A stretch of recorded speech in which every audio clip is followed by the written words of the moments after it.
গাড়িতে চড়ে মহাকাশে পৌঁছতে বেশিক্ষণ লাগে না, কতক্ষণ লাগবে জানেন? কেউ যদি গাড়িতে চেপে একটি বিশেষ গতিতে মহাকাশে পৌঁছতে চান তাহলে পৃথিবীর গণ্ডি পার করতে তার অল্প সময় লাগবে। কতক্ষণ লাগবে জানলে বিস্ময় জাগবে। পৃথিবী থেকে গাড়ি নিয়ে যাত্রা করে পৃথিবীর গণ্ডি পার করে মহাকাশে বা আউটার স্পেসে পৌঁছানোটা অবাস্তব। উল্লম্বভাবে একটি গাড়িকে হাওয়ার মধ্যে দিয়ে ছুটে যেতে হবে আকাশের পানে, যেমন ভাবে একটি রকেট ছোটে। কিন্তু গাড়ি তো আর শূন্যে এভাবে চালানো যায় না। কিন্তু যদি বিষয়টি কল্পনা করা যায় তাহলে বিষয়টি বিস্ময়কর, বেশ মজাদারও। সবচেয়ে অবাক করা হলো সময়টা। যে সময়ের মধ্যে গাড়িটি মহাকাশে পৌঁছে যাবে সেই সময়টা।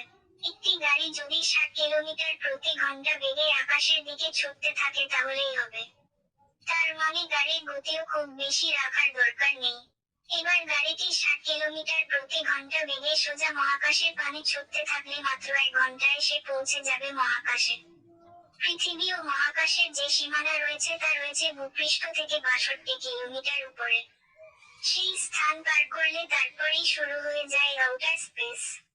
আর গাড়ি যদি 60 কিলোমিটার প্রতি ঘন্টা গতিতে বিনা বাধায় উল্লম্বভাবে মহাকাশের উদ্দেশ্যে যেতে থাকে তাহলে তার ঠিক 1 ঘন্টাই লাগছে মহাকাশে পৌঁছে যেতে। যদিও বাস্তবে এমনটা সম্ভব নয়, তবে হিসাবটি বেশ চমকপ্রদ। যে মহাকাশ আজও অগুন্তি রহস্যে ঢাকা সেই মহাকাশে গাড়ি নিয়ে পৌঁছে যেতে মাত্র 1 ঘন্টা লাগবে, এটা মহাকাশ নিয়ে উৎসাহীদের আরো বেশি অবাক করে।